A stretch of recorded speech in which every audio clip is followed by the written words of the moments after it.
Okay now, so this is chapter 7, but before I continue the story, I want to ask both Amos and Benjamin to talk to Abba to get a headset so that you can use Skype or Skypey, whatever you call it, because I would like sometimes to be able to tell a story in what they call real time, in other words live, while you guys are watching it, while I am able to see you at the same time that you can see me, and you will be able to do as you do when I tell you stories, at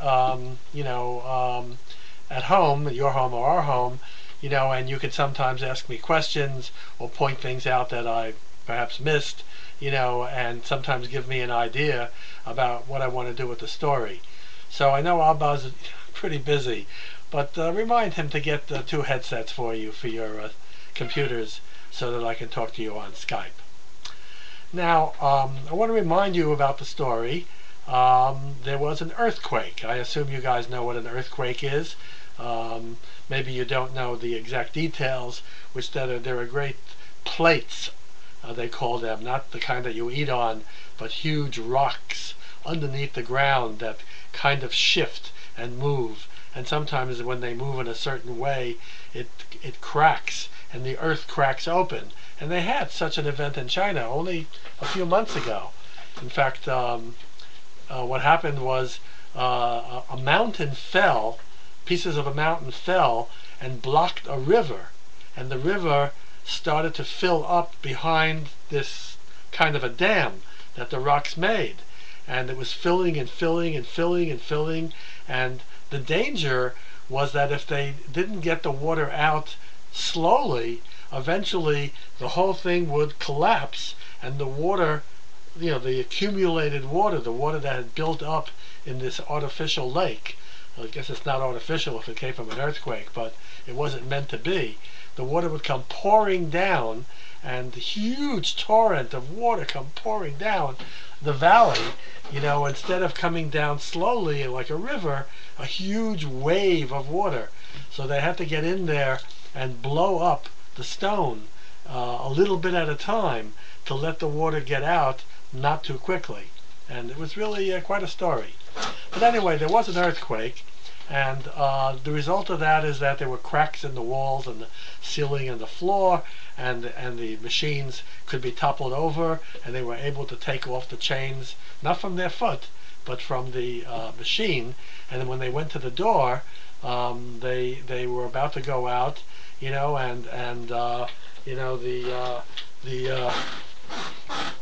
the big boss came to the door and he said, "Oh yeah, stop these guys! Don't let them out! Don't let them out!"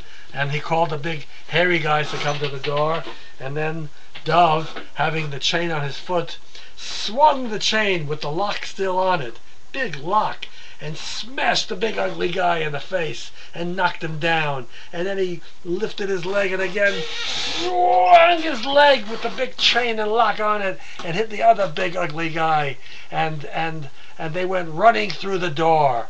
And when they got out to the courtyard, and they pushed the big boss and the little guy along with them, although the 2 big hairy smelly ugly guys were lying down on the ground. They were unconscious.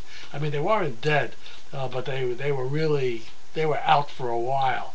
And they got out, and they thought they were gonna get out in the street like when they first came in, but it turned out that this wasn't the case. They had forgotten that they came through a courtyard, and the courtyard was not very big, but there were walls all around it, and there was a big heavy iron door that was locked in front of them, and they didn't know what to do. And then the big boss said, "Hi, you think you're so smart, huh? You think you're so smart? Well, look up there on the walls and see what you see." And the guys looked up, and all the little Chinese guys who served the food were up on the walls, and they were holding guns, and they were pointed at the men and the women and Dov and Yehudah. And the big boss said, "Okay, wise guys, now what are you gonna do?" Well, Dov wasn't going to let him get away with that. So he grabbed the big boss. He grabbed him and he stuck his little fingers in his eyes and he put his arm around his neck and he held him like this. He says, "Okay, if you shoot, you'll kill the big boss. Okay, now what are you gonna do?" Well, the big boss didn't think this was so good. He really wanted to get away, but he couldn't. And Dov said, "Tell your men to put down their guns and unlock the door, or you will be dead alongside with us, because I will kill you." And the big boss said, "Okay, okay, okay, everybody, put down their guns, put down the guns, and tell, okay, open the door, I don't want to die." Because, like many big bullies, he was in fact a coward. Well, they opened the door, taking the boss with him, and he held the boss all the time. He held him until everybody had gotten out, and then he threw the boss down to the ground and kicked him in the belly so that he lost his wind, and the big boss is down there. He's lying down, he's lying down.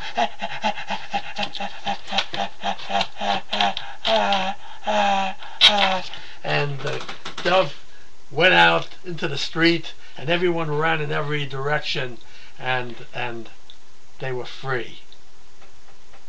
Well, they decided that maybe they ought to go to the police.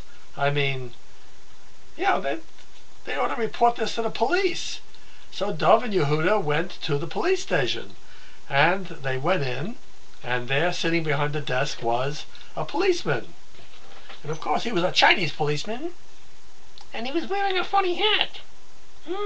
So he said, "Tell me, what's your problem, huh? What's your problem?" So Dov said, "Well, there's a place down the street where they kidnap people, they shanghai them, and they chain them to the machines, and they make them work, and they don't feed them hardly anything at all, and there's no place to sleep, and you have to go there with the policemen and arrest them and put them in jail. There's a big boss, and there's a little round guy, and then there's two big gorillas, and all kinds of little Chinese guys, and this can't go on anymore." Oh, Sandy. Oh, well, I see. You want us to go arrest a bunch of people? Because they're doing something wrong? Well, maybe you'd like to give us a little gift, so that we will do it. Because, I tend to forget.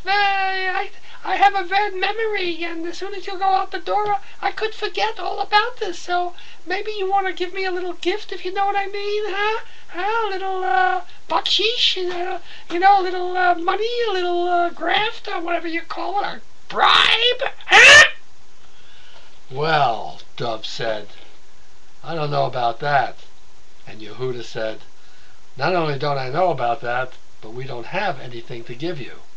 You mean you're not going to do anything? You're not going to be a policeman, a chief of police, and take care of a criminal group that are doing like really wrong things? You're just going to sit there and ask for money? What kind of place is this?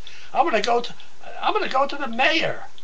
Oh, well, I forgot to tell you, but the mayor is my brother, and I think you'll probably learn the same thing when you get there, because we like to have money given to us. We don't get paid much here, and what's the big deal? So you have to work. And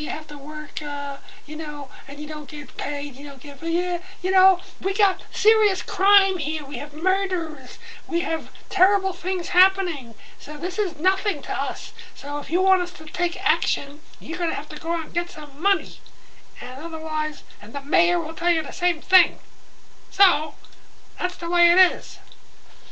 Well, Dov and Yehudah realized that they had a problem. They couldn't do anything about it by themselves, they didn't think.